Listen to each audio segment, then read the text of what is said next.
सभी के मन में, सभी के हृदय में और सभी के तन में एक ही आनंद है और एक ही नाम है, कृष्ण का ही नाम और कृष्ण के नाम का ही आनंद है।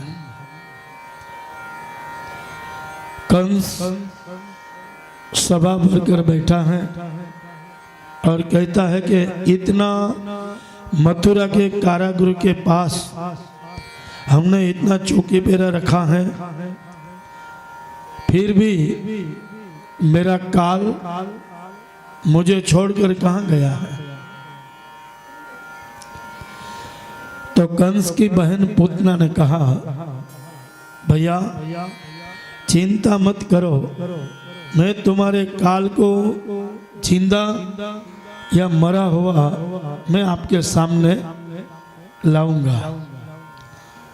पूतना मथुरा से गोकुल की ओर आ रही है, तो 6 मास का कर गोकुल से कंस को देने के लिए नंद बाबा जा रहे हैं।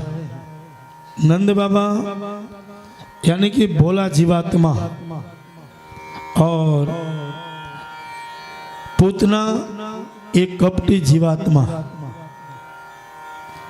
पूतना मथुरा से गोकुल की ओर आ रही है और नंद बाबा गोकुल से मथुरा कर देने के लिए जा रहे हैं। तो जैसे ही पूतना नंद बाबा की हवेली में आई और यशोदा से कहा कि तेरे वहां जिस बालक का जन्म हुआ है उनको मैं खिलाने के लिए आई हूं। संबंध में भगवान श्री कृष्ण की पूतना मासी लगती है। अब मासी मारने के लिए आवे ऐसे तो कोई मन में विचार भी नहीं हो सकता है। तो जैसे ही माँ यशोदा को कहने लगी, तुम्हारे वहां जिस बालक का जन्म हुआ उनको मेरी गोद में खिलाना है। तो यशोदा ने कहा कि पारना में पोटा है, आप वहां जाकर इस बालक को ले लो। तो जैसे ही पूतना भगवान श्री कृष्ण के सामने आई तो हमारे ठाकुर ने क्या लीला की, आंख बंद कर दी। यहां से हम रामेश्वर महादेव के दर्शन करने के लिए जावे, हम दर्शन करने के लिए जावे और पर्दा पड़ जावे। सनातन धर्म में पर्दा गिर जाता है और पुष्टि भाव में टेरा लग जाता है। तो हम जितनी बार जाएंगे उतनी बार हम जाएंगे और पर्दा पड़ जाएगा।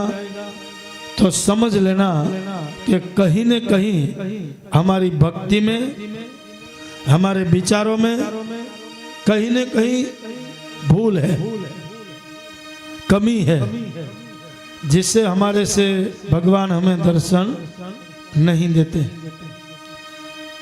और आप जैसे मंदिर में जाओ, न आपको भीड़ मिले न आपको गिरदी मिले और सीधे ही जाकर आप दर्शन कर लो, तो समझ लेना महादेव हमारे ऊपर बहुत प्रसन्न है। तो जैसे ही पूतना प्रभु के सामने आई तो प्रभु ने आंख बंद कर दी है। तो संतों ने इनके ऊपर से बहुत सारी टीका लिखी है। कोई महात्मा कहते हैं कि पूतना है वो बाल घातिनी है, पूतना बाल घातिनी। पूतना जब मथुरा से गोकुल की ओर आ रही तो कई बालकों को मारती हुई वो गोकुल में आई है। तो भगवान को लगा कि कई बालकों को मारकर आई है, इनको दृष्टि देनी नहीं चाहिए। दूसरा महात्मा कहता है कि जिनके अंदर वासना हो, जिनके अंदर काम ना हो, इनको परमात्मा कभी दृष्टि देते नहीं है। तो कामना से भरा हुआ व्यक्ति, वासना से भरा हुआ व्यक्ति कभी परमात्मा के सामने जाएगा तो आंख बंद कर देंगे, भगवान हमें दर्शन नहीं देंगे। कोई महात्मा कहे कि कोई स्वार्थी व्यक्ति परमात्मा के सामने जावे, खाली मांगने के लिए जावे, भगवान का दर्शन होवे, उनसे उनको कोई लेना देना नहीं है, बस वहां पहुंच जाऊं और मांग लो।